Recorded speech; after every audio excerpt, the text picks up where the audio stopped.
Hello बच्चों, स्वागत है आपके प्यारे से यूट्यूब चैनल टारगेट टॉपर 95 में। मैं हूं आप सबके टॉपर भैया और आज के इस वीडियो में हम आप सबको क्लास 11th के ज्योग्राफी यानी भूगोल का मॉडल सेट नंबर 1 बताने वाले हैं, जो हम बहुत ही मेहनत से आप सबों के लिए तैयार करके लाए हैं। तो वीडियो के अंत तक बने रहना और चैनल पर पहली बार है तो चैनल को जरूर सब्सक्राइब कर लें। यदि आप चाहते हैं कि इस मॉडल पेपर का आपको पीडीएफ भी मिले तो आप हमारे व्हाट्सएप और टेलीग्राम जो ग्रुप में है वहां जुड़ जाइए। उस ग्रुप का लिंक इसी वीडियो के डिस्क्रिप्शन में दिया गया है। जैसे इस वीडियो पे 1K व्यू होगा आपको इसका पीडीएफ भी हम वहां पे आपको प्रोवाइड कर देंगे। आप चाहते हैं कि हमारी फैमिली एक बहुत बड़ी फैमिली बने तो अधिक से अधिक दोस्तों के साथ इस वीडियो को शेयर करें ताकि हर एक कोई को लाभ मिल सके। यदि आप हमारे द्वारा भेजा गया हिस्ट्री का यानी इतिहास का और जो साइंस वाले हैं वो केमिस्ट्री का कई मॉडल पेपर अभी तक नहीं देखे हैं तो आप जाइए प्ले लिस्ट में, वहां पे आपको मॉडल पेपर जो होगा वो मिल जाएगा। आप नहीं भी चाहते तो आप इसी के नीचे डिस्क्रिप्शन बॉक्स में मॉडल पेपर का लिंक भी दिया है, वहां से भी आप मॉडल पेपर को देख सकते हैं। जो हिस्ट्री का 3 मॉडल पेपर अभी तक हम दे चुके हैं, बाकी 2 मॉडल पेपर आपको जब ज्योग्राफी का 3 मॉडल पेपर दे लेंगे उसके बाद देंगे। ठीक है, चलिए पहला क्वेश्चन है आपके सामने, देख सकते हैं ब्रह्मांड की उत्पत्ति के संबंध में सर्वमान्य सिद्धांत कौन सा है। ऑप्शन ए है वह राशि सिद्धांत, ऑप्शन बी है निहारिका सिद्धांत, ऑप्शन सी है बिग बैंग सिद्धांत, ऑप्शन डी है गुरुत्वाकर्षण सिद्धांत। तो इसका सही आंसर हो जाएगा बिग बैंग सिद्धांत यानी ऑप्शन नंबर सही। बहुत सारे बुक में हमने देखा कि लिखा रहा था निहारिका का सिद्धांत जो सर्वमान्य, तो ऐसा नहीं होगा, वो गलत है। आपका सही आंसर होगा ऑप्शन नंबर सी यानी कि बिग बैंग सिद्धांत। ठीक है, दूसरा क्वेश्चन है कि पृथ्वी की उत्पत्ति के संबंध में एक प्रसिद्ध सिद्धांत वह राशि की परिकल्पना का प्रतिपादन किस भूगोलवेत्ता ने किया था। यानी कि जो पृथ्वी की उत्पत्ति के बारे में एक सिद्धांत के दिए थे, यानी कि एक परिकल्पना दिए थे जिस परिकल्पना का नाम क्या था, वह राशि की परिकल्पना। ठीक है, तो ये किसके द्वारा दिया गया था। ऑप्शन ए है लाप्लास के द्वारा, ऑप्शन बी है इमैनुअल कांत के द्वारा, ऑप्शन सी है जेफरी के द्वारा या फिर जेम्स जीन्स के द्वारा। तो इसका जो सही आंसर होगा वो हो जाएगा ऑप्शन नंबर सी यानी कि जेफरी के द्वारा दिया गया था। चलिए अगला क्वेश्चन है, तीसरा नंबर आपके सामने देख सकते हैं। कहता है कि निहारिका परिकल्पना का संबंध किससे था। लाप्लास से, ओटो सिमिड से, वाई जास्कर से या फिर कार्ल मार्क्स से। तो तीसरा का जो सही आंसर आप सभी का हो जाने वाला है वो हो जाने वाला है ओटो सिमिड से, है ना। किससे था, तो ओटो सिमिड से, यानी कि इसका सही आंसर जो होगा वो हो जाएगा ऑप्शन नंबर बी। अगला क्वेश्चन है आपके सामने, देख सकते हैं यहाँ पे साफ साफ लिखा हुआ है कि इसमें से किस परिकल्पना में यह कहा गया कि ग्रहों का निर्माण धीमी गति से घूमते हुए पदार्थों के बादल से हुआ है। सिंपल सा है, निहारिका परिकल्पना में कहा गया था, ऐसी बात है कि नहीं। तो फोर्थ का सही आंसर होगा ऑप्शन नंबर ए हो जाएगा। क्या हो जाएगा, ऑप्शन नंबर ए। पांचवा नंबर क्वेश्चन है, देख सकते हैं आपके सामने कि निहारिका परिकल्पना का प्रतिपादन कब किया गया था। निहारिका की जो परिकल्पना थी वो आखिर कब जो है वो बताई गई थी, यह सिद्धांत को कब दिया गया था। तो इसका सही आंसर क्या हो जाएगा, 1795, 1796, 1797 या फिर 1798। तो इसका सही आंसर होगा ऑप्शन नंबर ए यानी कि 1795 में निहारिका की परिकल्पना का प्रतिपादन हुआ था। छठा नंबर क्वेश्चन है कि पृथ्वी के धरातल पर सबसे अधिक गुरुत्वाकर्षण बल कहाँ होता है। भूमध्य रेखा पर, कर्क रेखा पर, ध्रुव पर या फिर मकर रेखा पर। तो आपको पता होगा कि सबसे अधिक जो गुरुत्वाकर्षण बल पाया जाता है वो पाया जाता है आपके ध्रुव पर, जिसे हम लोग बोलते हैं पोल। क्या बोलते हैं, पोल। तो इसका सही आंसर क्या हो जाएगा, ऑप्शन नंबर सी हो जाएगा। ठीक है, चलिए अगला क्वेश्चन है, 7वां नंबर आपके सामने देख सकते हैं कि दक्कन ट्रैप की सेल समूह किस प्रकार के ज्वालामुखी उजागर का परिणाम है। कहने का मतलब जो दक्कन ट्रैप है उसका जो सेल समूह है उससे किस प्रकार की ज्वालामुखी उत्पन्न होती है, यानी कि उससे जो ज्वालामुखी उत्पन्न होती है उसे हम लोग किस नाम से जानते हैं। ऑप्शन ये है सिल्ड, मिस्र, प्रवाह या फिर कुंड। तो 7वां का सही आंसर क्या हो जाएगा, प्रवाह, यानी कि ऑप्शन नंबर सही हो जाएगा इसका सही आंसर। अगला क्वेश्चन है, देख सकते हैं आपके सामने 8वां नंबर क्वेश्चन कि निम्नलिखित में से कौन सा स्थल मंडल को वर्णित करता है। यानी कि इन चारों में से कौन ऐसा है जो स्थल मंडल को वर्णित करता है। ऑप्शन ए है ऊपरी व निचले मंडल, ऑप्शन बी है हमारा भूपटल क्रोड, ऑप्शन सी है भूपटल व ऊपरी मेंटल या फिर मेंटल व क्रोड। तो 8वां का जो सही आंसर होगा वो हो जाएगा आपका ऑप्शन नंबर सी यानी कि भूपटल व ऊपरी मेंटल, है ना। यही जो है वो स्थल मंडल को वर्णित करता है। स्थल मंडल को वर्णित करने का मतलब कि ऊपर वाला मंडल, है ना। जैसे जो होता है पानी वो होता है आपका जल मंडल पता है, फिर स्थल मंडल, और एक हम लोग बोलते हैं जो वायु से घिरा हुआ क्षेत्र होता है उसको बोलते हैं हम लोग वायुमंडल, है कि नहीं। तो जो भूपर्पटीय और ऊपरी मंडल होता है यही बताता है, स्थल मंडल को वर्णित करता है, स्थल मंडल को ये दर्शाता है एक तरह से, है ना। चलिए अगला क्वेश्चन है 9वां नंबर क्वेश्चन आपके सामने देख सकते हैं। कहता है निम्नलिखित में से कौन सी भूकंप तरंगें चट्टानों में संकुचन व फैलाव लाती है। बहुत सिंपल क्वेश्चन है। कहता है निम्नलिखित में से कौन सी भूकंप तरंगें चट्टानों में संकुचन और फैलाव, संकुचन यानी कि चट्टानें उससे सिकुड़ती है, और फैलाव लाने का मतलब कि चट्टानें एक दूसरे से फैलती है। तो कौन सी तरंगें होती है। पी यानी होता है प्राइमरी, यानी कि बोल सकते हैं इसको प्राथमिक तरंगे, है ना। और एस मतलब होता है सेकेंडरी तरंगे, यानी कि बोल सकते हैं इसको द्वितीय तरंगे। ऑप्शन सी है धरातलीय तरंगे, और लास्ट वन है उपयुक्त में से कोई नहीं। तो इसका सही आंसर जो हो जाएगा वो हो जाएगा आपका प्राथमिक तरंगे, यानी कि प्राथमिक तरंगे कहने का मतलब ऑप्शन नंबर ए जो हो जाएगा, यानी पी तरंगे इसका सही आंसर होगा। तो 9वां का सही आंसर क्या हो जाएगा, ऑप्शन नंबर ए। चलिए 10वां नंबर क्वेश्चन है कि भूकंपीय तरंगे का अंकन करने वाले यंत्र को क्या कहते हैं। यानी कि जो भूकंपीय तरंगे हम लोग जिससे मापते हैं आखिर उसको हम लोग क्या बोलते हैं। सिस्मोग्राफ, रेखाग्राफ, है ना, क्लाइमोग्राफ या फिर हिदरग्राफ। तो सिंपल सा है, उसको हम लोग क्या बोलते हैं, सिस्मोग्राफ। तो 10वां का सही आंसर क्या हो जाएगा, ऑप्शन नंबर ए, है ना। जिससे हम लोग भूकंपीय तरंगों का अंकन करते हैं कि कितना तरंगे हैं, उसको हम लोग बोलते हैं सिस्मोग्राफ, है ना। चलिए अगला है क्वेश्चन हमारे सामने 11 नंबर क्वेश्चन देख सकते हैं। क्या कहता है, कहता है पेंजिया के 2 भागों में विखंडन के बाद दक्षिणी भाग किस नाम से जाना गया। यानी कहने का मतलब जब पेंजिया 2 भागों में बट गया तब जो दक्षिणी भाग था, दक्षिणी भाग हम लोग किसको बोलते हैं। जैसे ये हमारा मान लेते हैं कोई धरातल है, तो इसका जो ऊपरी हिस्सा होता है उसको हम लोग बोलते हैं उत्तरी, और इसका निचली हिस्सा बोलते हैं दक्षिणी। तो वही कहता है कि दक्षिणी भाग को हम लोग किस नाम से जाना जाता था। तो यहाँ पे लिखा गया है option A Laurasia, option B है इंडो ऑस्ट्रेलियन प्लेट, या फिर गोंडवाना लैंड, या फिर यूरेशिया। तो पेंजिया के 2 भागों में बटा, तो दक्षिणी भाग को हम लोग किस नाम से जानते हैं। तो दक्षिणी भाग को हम लोग जानते हैं गोंडवाना लैंड से, है कि नहीं। दक्षिणी भाग को किस नाम से जानते हैं, गोंडवाना लैंड से। और इसी का जो है वो एशिया आपको पता होगा, अब एशिया है गोंडवाना लैंड का। तो इसका सही आंसर क्या हो जाएगा, ऑप्शन नंबर सी हो जाएगा। क्या हो जाएगा इसका सही आंसर, ऑप्शन नंबर सी। अगला क्वेश्चन आपके सामने, इनमें से कौन सा महाद्वीप गोंडवाना लैंड का भाग है। इसमें से कौन सा महाद्वीप गोंडवाना लैंड का भाग है। ऑप्शन ये है यूरोप, उत्तरी अमेरिका, ऑस्ट्रेलिया, या फिर इनमें से कोई नहीं। तो इसका जो सही आंसर हो जाएगा 12वां का हो जाएगा ऑस्ट्रेलिया, यानी कि ऑप्शन नंबर सी। क्या हो जाएगा, ऑप्शन नंबर सी, ठीक है। चलिए अगला क्वेश्चन है आपके सामने कि किस विधि से महासागरों में पार महाद्वीपों की चट्टानों के निर्माण के समय को सरलता से जाना जा सकता है। क्या बोल रहा है, आराम से समझना है कि हम लोग जो महासागरों के पार महाद्वीपों की चट्टानों का जो निर्माण होता है ना, यानी कि जो महाद्वीप के चट्टान का निर्माण होता है, जो महाद्वीप का चट्टान बनता है, तो उस समय हम लोग सरलता से जो उसको जान पाते हैं कि अभी वहाँ पे चट्टान बन रहा है, उस विधि को हम लोग क्या कहते हैं। तो ऑप्शन नंबर ये है, यहाँ पे देख सकते हैं आपके सामने कि उसको हम लोग, ऑप्शन ये है रेडियोमेट्रिक काल निर्धारण, कार्बन 14 पद्धति, या फिर इनमें से दोनों, या फिर इनमें से कोई नहीं। तो इसका जो सही आंसर हो जाएगा वो हो जाएगा आपका रेडियोमेट्रिक काल निर्धारण, यानी कि ऑप्शन नंबर ए हो जाएगा, वो सही हो जाएगा। इसी पद्धति से हम लोग जान जाते हैं कि महासागरों के उस पार महाद्वीपों में क्या हो रहा है, चट्टान का निर्माण हो रहा है। चलिए अगला क्वेश्चन है आपके सामने देख सकते हैं। कहता है हिमानी निक्षेप से निर्मित अवसादी चट्टानें क्या कहलाती है ना। जो हिमानी निक्षेप से जो बनती है अवसादी चट्टानें उसको हम लोग क्या बोलते हैं, हिमोड बोलते हैं, टिलाइट बोलते हैं, हिमनद बोलते हैं, या फिर हिमसर्क बोलते हैं। तो 14 का जो सही आंसर होगा वो हो जाएगा आपका, क्या बोलते हैं उसको, टिलाइट बोलते हैं। क्या बोलते हैं, टिलाइट। तो 14 का सही आंसर आपका क्या हो जाएगा, ऑप्शन नंबर बी हो जाएगा। क्या हो जाएगा, ऑप्शन नंबर बी। चलिए अगला क्वेश्चन आपके सामने देख सकते हैं। कहता है कि विग्नर ने, आगे देख हल्का सा रुकिएगा, हाँ क्या है 15 नंबर क्वेश्चन कि विग्नर ने महाद्वीपीय विस्थापन के लिए कौन सा बल को उत्तरदायी माना है ना। ये विग्नर जो आपके एक भूगोलवेत्ता थे, उन्होंने महाद्वीपीय विस्थापन होता है, यानी महाद्वीप एक दूसरे से जो है वो हल्का सा दूर जा रहे हैं, यानी वो अपना स्थान में थोड़ा थोड़ा परिवर्तन कर रहे हैं, वो विस्थापित हो रहे हैं। किस बल के कारण।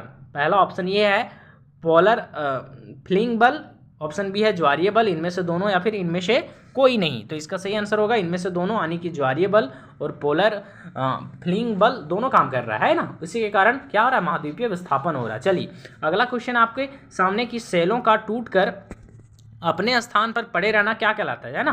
कहने का मतलब कि कोई मान लेते हैं सेल है, ये टूट गया और यहीं पे है ना, यहीं पे बिखरा हुआ है, ये कहीं पे जो है वो एक स्थान से दूसरे स्थान नहीं गया। जब यहीं पे वो बिखर जाता है तो उस प्रक्रिया को हम लोग क्या कहते हैं। ऑप्शन ये है अनाच्छादन, अपक्षय, या फिर अपर्दन, या फिर अनावृत्तीकरण। तो इसका जो सही आंसर हो जाएगा वो हो जाएगा अपक्षय, यानी कि ऑप्शन नंबर डी हो जाएगा सही आंसर। ठीक है, चलिए अगला क्वेश्चन है आपके सामने 17 नंबर कि तल संतुलन बल, जो तल संतुलन बल होता है उसके अंतर्गत किसे सम्मिलित किया जा सकता है।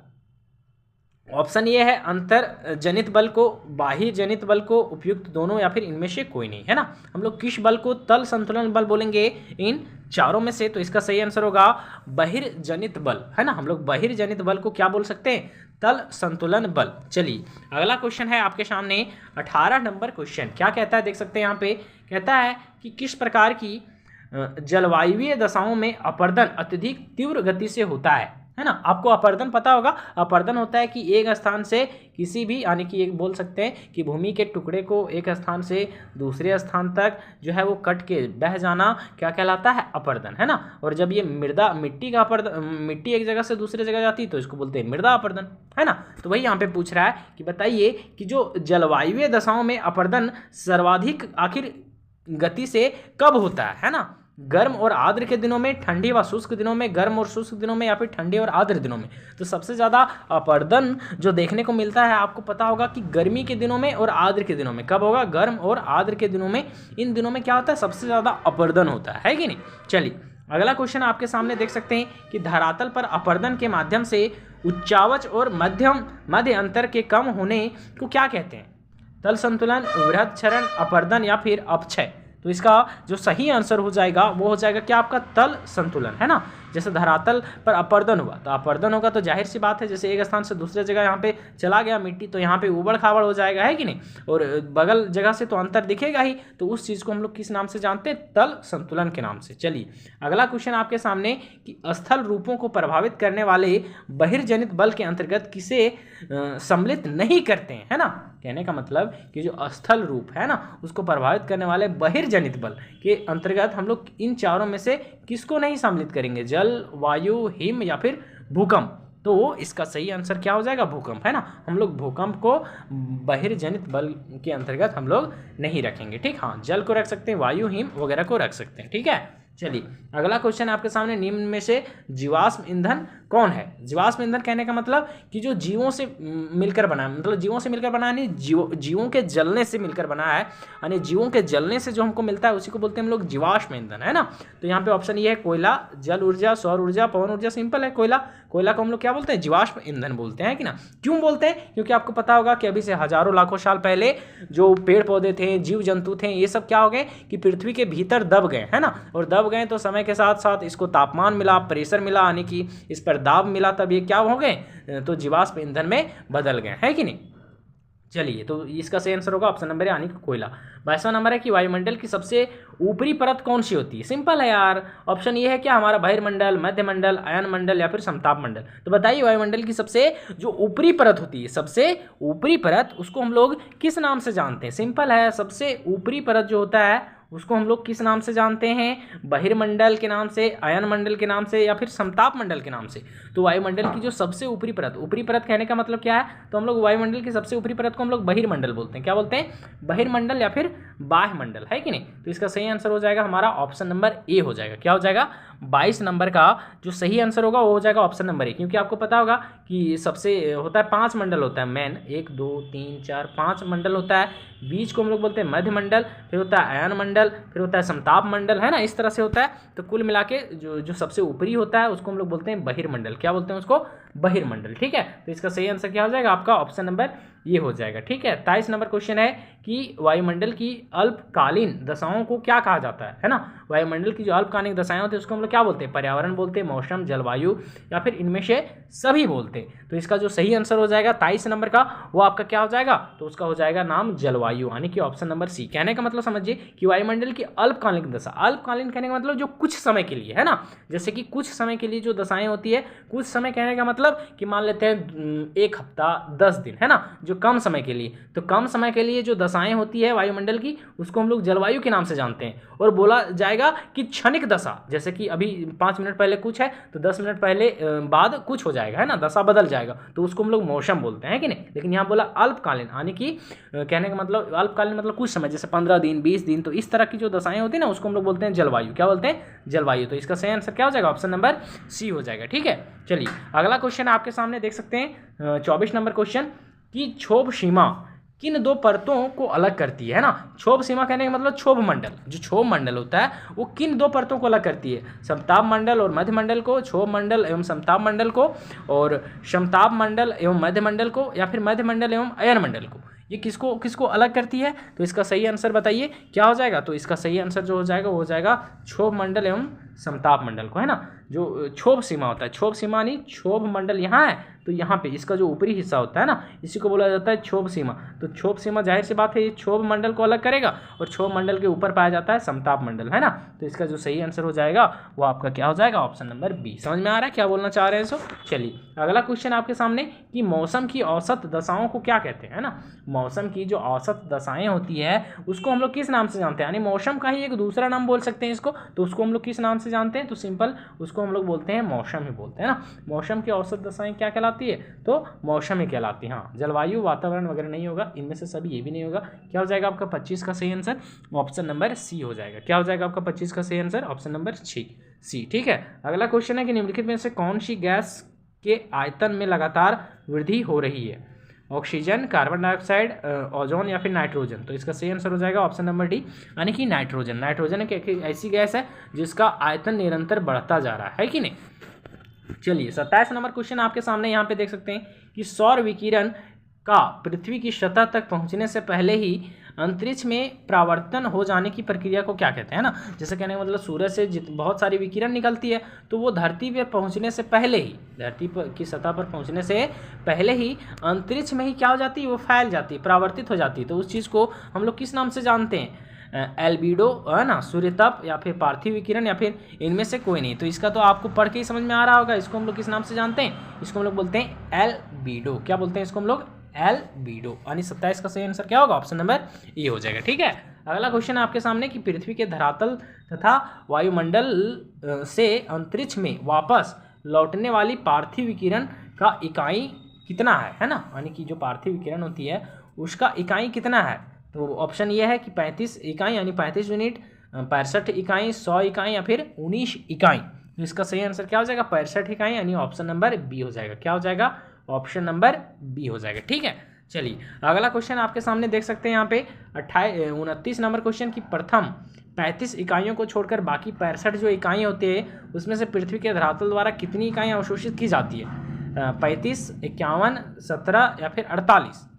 तो 29 का जो सही आंसर होगा वो हो जाएगा 51 इकाई, है ना, यानी कि ऑप्शन नंबर बी हो जाएगा। क्या हो जाएगा इसका? Option number B. ठीक है, चलिए अगला क्वेश्चन है आपके सामने 30 नंबर देख सकते हैं कि पृथ्वी का ऊष्मा संतुलन मुख्य रूप से किन 2 प्रक्रिया द्वारा होता है? सौर विकिरण तथा पार्थिव विकिरण, सौर विकिरण व संवहन, सौर विकिरण और वाष्पीकरण, सौर विकिरण और अभिवहन, है ना। तो 30 का जो सही आंसर हो जाएगा वो हो जाएगा आपका सौर विकिरण तथा पार्थिव विकिरण, है ना। तो ऑप्शन नंबर ए जो हो जाएगा वो सही हो जाएगा, है ना। इन 2 चीज़ों के कारण पृथ्वी से जो ऊष्मा निकलती है उसको हम लोग क्या कर दिया जाता है? 2 प्रक्रिया द्वारा उसको मतलब 2 प्रक्रिया में उसको हम लोग बांटते हैं। ठीक है, एक पार्थिव विकिरण कहलाता है और दूसरा सौर विकिरण कहलाता है। ठीक है, चलिए अगला क्वेश्चन है आपके सामने देख सकते हैं यहाँ पे, कहता है चक्रवात की दशा में पवनों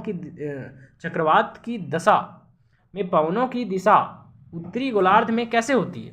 कहने का मतलब कि चक्रवात की दशा में, मानी जब चक्रवात चलता है तब जो हवा की दिशा होती है वो उत्तरी गोलार्ध में कैसी होती है ना। तो बोलता है कि घड़ी की सुई की दिशा के विपरीत, घड़ी की सुई की दिशा के अनुरूप, है ना, गोलाकार अथवा वृत्ताकार, या फिर इनमें से सही, यानी इनमें से सभी। तो इसका सही आंसर क्या हो जाएगा? ऑप्शन नंबर ए हो जाएगा ना, घड़ी की सुई की दिशा के विपरीत, यानी कि हम लोग जिसको बोल सकते हैं एंटी क्लॉकवाइज। एंटी क्लॉकवाइज कहने का मतलब क्या है कि पवन, जैसे कि एंटी क्लॉकवाइज हम लोग बोलते हैं इसको, जैसे कि इधर से पवन ऐसे ऐसे बह रही थी, इसको बोलते हैं हम लोग सुई, घड़ी की सुई के विपरीत दिशा, है ना। और कहीं वायु की पवनें ऐसे घूम रही है, ऐसे ऐसे ऐसे ऐसे ऐसे, ना, तो इस तरह को हम लोग क्या बोलते हैं कि घड़ी की सुई की दिशा के अनुरूप। ठीक है, यानी कि इंग्लिश में बोलते हैं इसको हम लोग क्लॉकवाइज। समझ में आ रहा है क्या बोलना चाह रहे हैं? तो वहाँ पे जब चक्रवात की दशा में पवनों की जो दिशा होती है वो कैसे होती है, ऐसे ऐसे, है ना, यहाँ से स्टार्ट होती है और ऐसे ऐसे घूमती है। समझ में आ रहा कुछ? चलिए अगला क्वेश्चन आपके सामने देख सकते हैं कि पीरू कैसी जलधारा है, गर्म, ठंडी, चक्रवाती जलधारा, फिर इनमें से कोई नहीं। तो इसका जो सही आंसर हो जाएगा वो हो जाएगा कैसी, तो ठंडी जलधारा, यानी कि ऑप्शन नंबर बी। ठीक है, अगला क्वेश्चन है कि उष्णकटिबंधीय महासागरीय वायु राशि को दर्शाने के लिए निम्नलिखित में से किसका उपयोग किया जाता है ना, स्मॉल एम टी या फिर स्मॉल एम पी, सी ए या फिर सी टी। तो इसका सही आंसर हो जाएगा ऑप्शन नंबर ए, यानी कि हम लोग स्मॉल एम टी का उपयोग करते हैं वायु राशि को दर्शाने के लिए। ठीक है, अगला क्वेश्चन है देख सकते हैं आपका 34 नंबर आपके सामने रहा। क्या कहता है कि निम्नलिखित में से कौन सी वर्षा चक्रवात के कारण होती है ना, कहने का मतलब कि कौन सी वर्षा चक्रवात के कारण होती है, संवहनीय वर्षा, चक्रवातीय वर्षा या फिर पर्वतीय वर्षा या फिर इनमें से कोई नहीं। तो सिंपल सा है, पढ़ के ही समझ में आ रहा है। तो इसका सही आंसर क्या हो जाएगा, चक्रवातीय वर्षा, यानी कि ऑप्शन नंबर बी। क्या हो जाएगा इसका सही आंसर, ऑप्शन नंबर बी जो हो जाएगा वो सही आंसर हो जाएगा। ठीक है, अगला क्वेश्चन है 35 नंबर क्वेश्चन देख सकते हैं। कहता है कि भूमध्य सागरीय वर्षा पेटी किन अक्षांशों के बीच स्थित है, 30 डिग्री से 40 डिग्री अक्षांश, 30 डिग्री से 50 डिग्री अक्षांश, 30 से 45 डिग्री और 40 से 60 डिग्री अक्षांश, है ना। तो इसका जो सही आंसर हो जाएगा वो क्या हो जाएगा आपका, तो वो हो जाएगा 30 डिग्री से 45 डिग्री अक्षांश, यानी कि ऑप्शन नंबर सी। ठीक है, जो भूमध्य सागरीय वर्षा पेटी है वो 30 डिग्री से 45 डिग्री अक्षांश तक जो होती है वो उसी के बीच में स्थित है। आपको अक्षांश और देशांतर का कॉन्सेप्ट पता ही होगा, है कि नहीं। चलिए अगला क्वेश्चन है, यहाँ पे देख सकते हैं कि शीतोष्ण कटिबंधीय क्षेत्रों में सामान्यतः किस प्रकार की वर्षा होती है, पर्वतीय, संवहनी, चक्रवाती या फिर इनमें से कोई नहीं। तो इसका जो सही आंसर हो जाएगा वो कैसा हो जाएगा, ऑप्शन नंबर सी, यानी कि चक्रवातीय वर्षा होती है ना।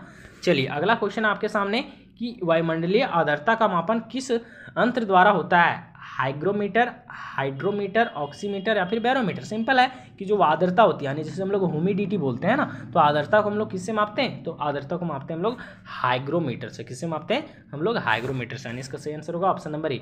अगला क्वेश्चन है, अगला क्वेश्चन आपके सामने देख सकते हैं, संवाहनिक प्रकार की वर्षा किन क्षेत्रों में होती है, जो संवाहिनी वर्षा होती है वो किस क्षेत्रों में होती है, विषुवतीय क्षेत्रों में, शीतोष्ण क्षेत्रों में, उपोष्ण क्षेत्रों में या फिर ध्रुवीय क्षेत्रों में। तो 38 का जो सही आंसर हो जाएगा वो हो जाएगा आपका विषुवतीय क्षेत्रों में, यानी कि ऑप्शन नंबर ए हो जाएगा। क्या हो जाएगा, ऑप्शन नंबर ए। अगला क्वेश्चन आपके सामने कि ओलावृष्टि का संबंध किसके साथ होता है, पछाव मेघों से, स्तरीय मेघों से, भारी कपासी मेघों से या फिर निम्न वर्षीय मेघों से।